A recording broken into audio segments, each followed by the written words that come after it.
Bonjour cher monsieur, j'ai une petite question là sur un sujet pas du tout sensible. Greta Thunberg, Rima Hassan, elles ont organisé la flottille pour Gaza pour tenter de percer... Oui, je suis marocain. Voilà. Je suis marocain. Ok. Qu'est-ce que vous pensez de leur initiative? Les gauchistes de... Ah. Là, je vais commencer à insulter parce que là, vous touchez un point... Eh ben, allez-y monsieur, vous avez la libre parole. Lâchez-vous. Je me lâche, il n'y a pas de problème. Petite vidéo aujourd'hui où l'on va s'intéresser à Rima Hassan et aussi les différents témoignages et discours et propos que certaines personnes tiennent vis-à-vis d'elle, ce que je trouve intéressante quand même. C'est toujours intéressant d'avoir plusieurs points de vue. Et du coup, on va brièvement faire le récap de ce par quoi elle est passée, sans trop tarder, hein, tu sais, puisque bon, ça m'intéresse pas spécialement. Bon, après, je sais que vous êtes tous au courant, je pense que vous êtes informés. Et je pense que c'est beaucoup plus intéressant de voir ce que certaines personnes pensent d'elle, que ça soit certains de gauche comme de droite. Allez, on va voir tout cela ensemble, c'est parti.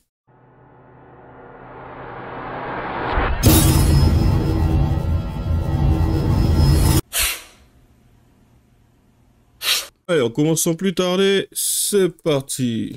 Rima Hassan a été arrêtée par l'armée israélienne et placée en détention. Elle se trouvait à bord du navire humanitaire Madeleine, intercepté en haute mer alors qu'il tentait de briser le blocus maritime imposé à la bande de Gaza. Selon plusieurs témoignages, l'armée israélienne aurait contraint les membres de l'équipage à jeter leur téléphone à la mer, leur aurait caché le visage avec des sacs, menotté les passagers, puis pris le contrôle complet du navire. Le bateau, qui transportait des vivres, des médicaments et du matériel humanitaire destiné à la population palestinienne, sera saisi par l'armée israélienne et pourrait être détruit dans les prochains jours, selon des sources proches du ministère de la Défense israélien. Les 12 personnes arrêtées, dont Rima Hassan, sont actuellement détenues en Israël, où elles risquent d'être interrogées pendant une période prolongée et placées en détention sans jugement immédiat. Initialement, Rima Hassan devait participer à une mission pacifique coordonnée par la coalition Freedom Flotilla, composée d'activistes et de figures internationales.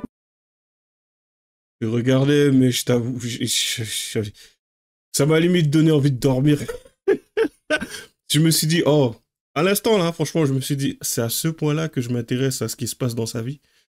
Perso, elle est loin, moi ça me va. Bon là, apparemment, elle est sortie de prison, elle va rentrer très bientôt.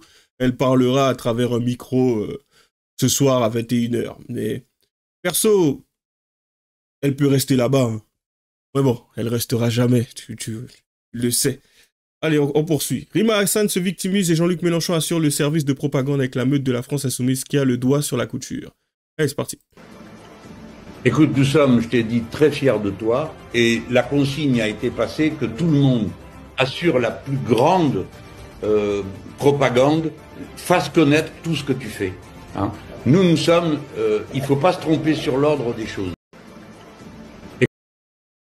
Il y a un côté pitoyable à ça. Hein. Mais bon, c'est vraiment mon impression.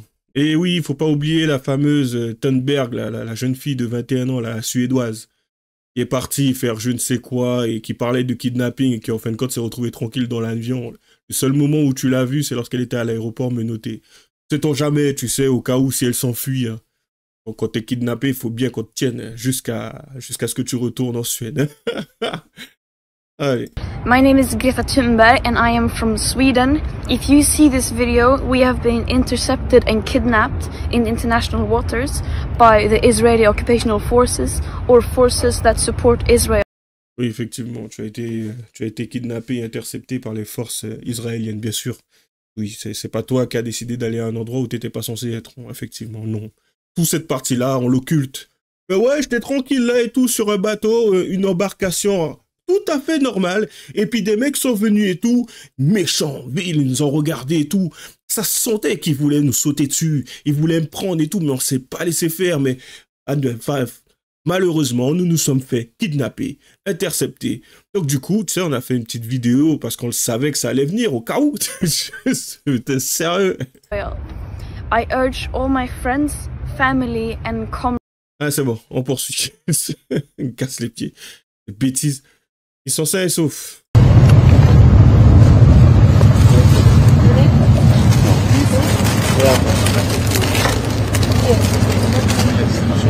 Where is he?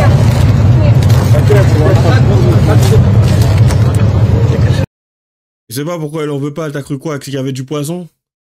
Là, j'ai envie de te dire, pour la propagande, ça serait super si en fin de compte, il t'empoisonnait. Au moins, tu le fais pour la cause. Mange! Ah, peut-être qu'en fait, elle s'entraînait pour la grève de la faim qu'elle a commencé, là, qui a, je crois, a duré que 30 minutes. Tout ça, pourquoi? À un moment donné, elle a été mise en isolement parce qu'elle a écrit Free Palestine. Enfin, tu sais, ces gens font des trucs qui n'ont ni queue ni tête. Entre ceux qui se mettent à la place de la République et en train d'hurler Palestine et tout. Mais en fin de compte, j'ai envie de te dire, si tu dois mener ton combat, je sais pas pourquoi tu le mènes aussi loin de la Palestine. Ça serait pas plus intéressant pour toi de te rapprocher et de faire quelque chose qui, en fin de compte, aura de l'impact sur la Palestine. Je ne vois pas bien le concept.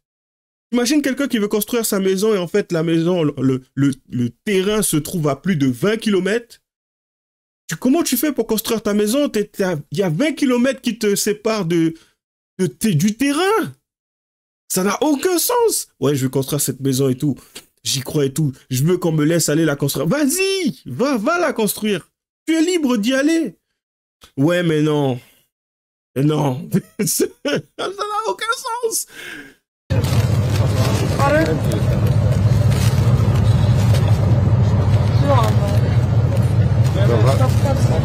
Oh, c'est pitoyable. On poursuit. Et du coup, la fameuse Mathilde Panot, hein. Ah, on n'oubliera jamais.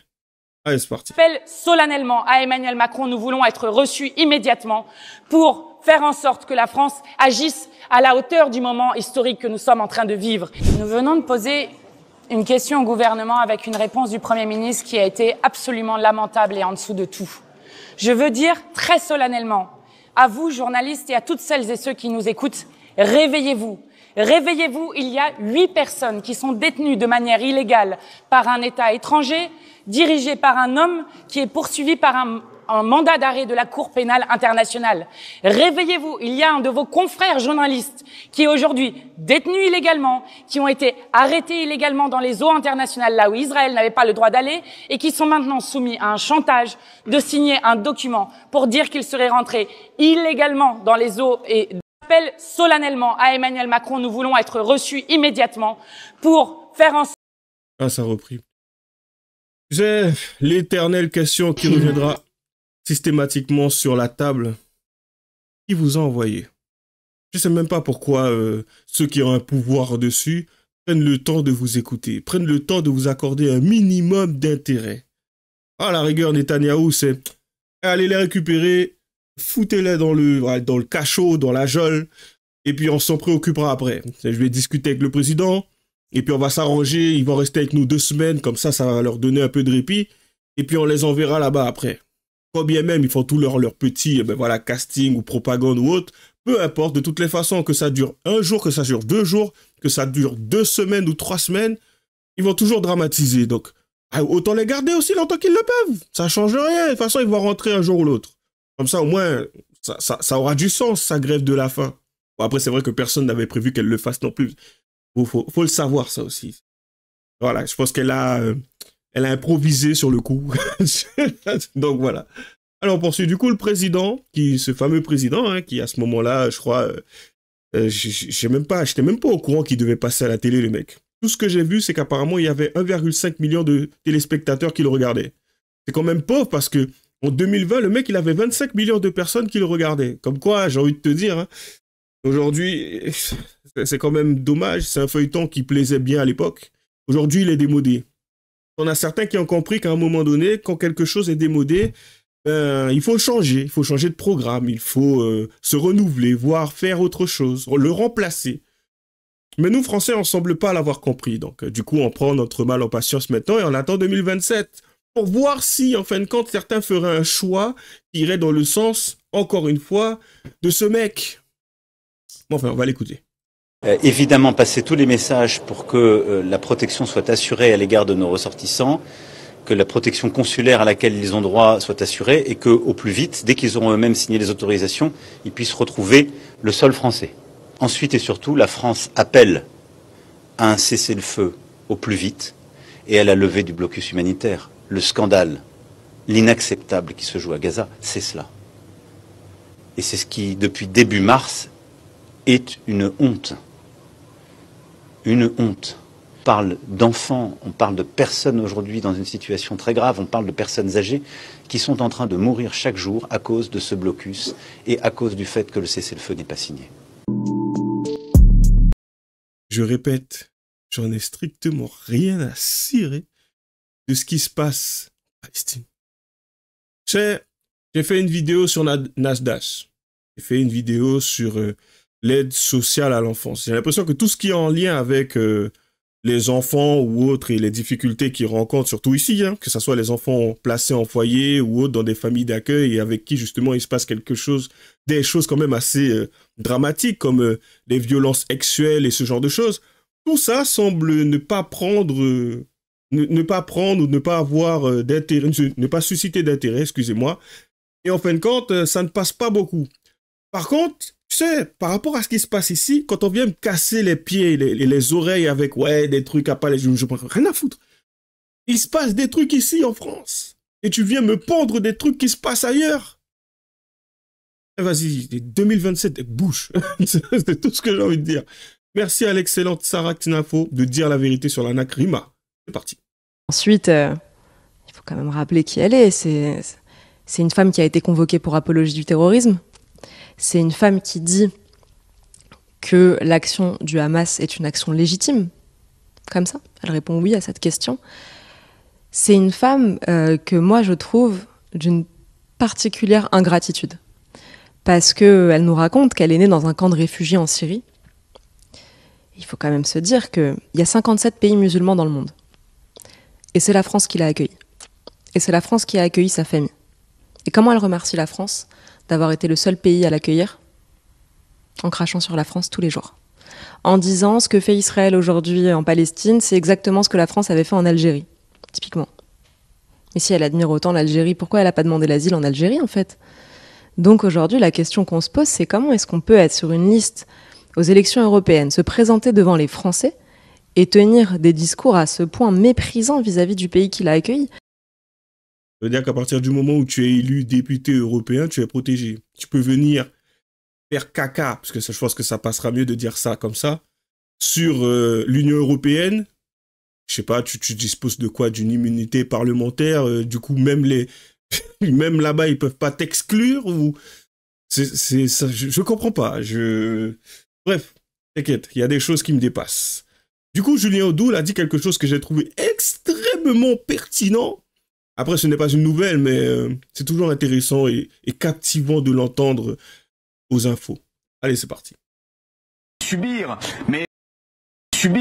mais aujourd'hui, ce qu'il faut dire, c'est que Madame Rima Hassan ne devrait pas être rapatriée en France, parce qu'elle n'a rien de française. Oh là là. Elle ne parle jamais de la France, elle ne parle jamais du peuple français. Ce qu'elle fait au Parlement européen avec son kéfier, c'est sans cesse attiser la haine contre les Juifs, c'est sans cesse parler de Gaza, c'est sans cesse instrumentaliser les souffrances du peuple palestinien. Donc, subir, mais aujourd'hui... Le plus drôle, c'est ce que j'entends, c'est le mec qui râle. Oh là là. Attends, t'es sérieux là? T'es sérieux? Non mais il est sérieux le mec? Comment ça? Oh là là, la meuf elle fait que ça. Parlez H24 de ce qui se passe ailleurs. C'est français ça? Sérieusement. Hein? Tu sais, c'est drôle hein. Parce que je crois que j'avais fait une vidéo dessus. À un moment donné, je terminais avec une jeune fille qui venait d'un pays d'Afrique, je me rappelle plus où exactement. Et en fait... Qui disait concrètement ce qu'elle savait d'ici et ce qu'elle savait de l'endroit d'où elle venait. Et en fin de compte, son mot de la fin, c'était concrètement, pour faire simple, hein, je vais pas paraphraser, en gros de s'intégrer. Je la trouve beaucoup plus intéressante qu'une Rima Hassan aujourd'hui. Quand bien même, je pense que Rima, faut donner à César ce qui est à César, doit avoir quand même un niveau d'études assez élevé. Mais je trouve cette jeune fille aujourd'hui beaucoup plus intéressante et prometteuse qu'une Rima Hassan. Parce qu'elle, elle vient ici, elle se permet de respecter ce qu'il y a ici. Lorsque tu en as une qui est ici et qui fait tout et n'importe quoi. Et qui parle H24 de ce qui se passe ailleurs, comme si on n'avait pas de problématique à régler ici. Et tu veux dire que ça, c'est français? Quand on te dit que ça ne l'est pas. Oh! Ah bon? On va te mettre dans un autre pays. Oh purée, c'est un délire. Il me fait transpirer pour le coup. On terminera avec ça. Du coup, petit passage de de Vincent Lapierre, hein, qui est tombé sur une pépite, un petit témoignage intéressant d'un Marocain qui montre à quel point il apprécie, il kiffe, il aime les filles. Voilà, on terminera avec ça. Allez, c'est parti. Bonjour cher monsieur, j'ai une petite question là sur un sujet pas du tout sensible. Greta Thunberg, Rima Hassan, elles ont organisé la flottille pour Gaza pour tenter de percer... Oui, je suis marocain. Voilà. Je suis marocain. Ok. Qu'est-ce que vous pensez de leur initiative? Les gauchistes de... Là, je vais commencer à insulter parce que là, vous touchez un point... Eh ben, allez-y monsieur, vous avez la libre parole. Lâchez-vous. Oui, je me lâche, il n'y a pas de problème. Ils cherchent à commercer dans des affaires des malheureux pauvres gens. C'est les registres de commerce quand ils parlent de la Palestine. Pour eux, c'est un commerce. Ah oui? Ils font que ça. Et en même temps, elles ont envie d'agir pour Gaza, disons. Qu'est-ce qu'elles pourraient faire d'autre? Pour y faire rien, comme d'habitude. Ils ont déjà fait quoi? C'est des gauchistes des années... Laissez tomber parce que j'arrive pas à sortir la haine que j'ai là-dedans. Parce qu'elles, dans leur esprit, elles veulent aider les Gazaouis. Oui, c'est un commerce. C'est un commerce. La Palestine est devenue un registre de commerce pour les politico... machin. Surtout elle, d'origine palestinienne. Là. Elle est d'origine palestinienne. Mais en Syrie, ouais, dans un camp. Ouais. Vous soutenez pas leur... Ah non, pas du tout. Pas Mélenchon, pas les extrémistes de gauche. Non. C'est pour faire le buzz, c'est devenu à la mode ce mot-là. J'entends que ça, moi, faire le buzz. Oh, je pense qu'il a compris quelque chose que beaucoup de jeunes n'ont pas compris. Peut-être qu'il devrait les orienter parce qu'à un moment donné, ça en devient presque pitoyable. Partir sur une embarcation et tout, faire... Littéralement, le mec, il se cache même pas, comme vous avez pu le voir, Jean-Luc Mélenchon qui est passé, oui, c'est pour faire la propagande. Enfin, à un moment donné, on peut pas être aussi... Ah, si, certains le sont. Il faut être capable d'accepter ça. C'est vrai que c'est l'intégration de cette idée même qui prend du temps. À force de croire en l'humanité, par moment, de croire en la réflexion que certains peuvent avoir, tu sais, il peut y avoir un déclic. Ils se disent, ouais, peut-être qu'ils abusent de moi quand même un peu beaucoup. Mais tu sais, tu y crois et tu te dis peut-être qu'à un moment donné, ils auront un moment, tu sais, qui fait qu'ils vont se rendre compte. Ou voire même accepter le fait qu'ils se fassent abuser. Mais non. Ah non. Ah, on va rester sur la place de la République. Ah, il faut lui donner de la force. Comme d'habitude, lâchez les j'aime pas. Les commentaires, les liens seront dans la description. Abonnez-vous à la chaîne de Génération Sankara et à la mienne. J'ai un Tipeee au cas où si vous voudriez me faire un petit don. Bonne chance à nous. À la prochaine.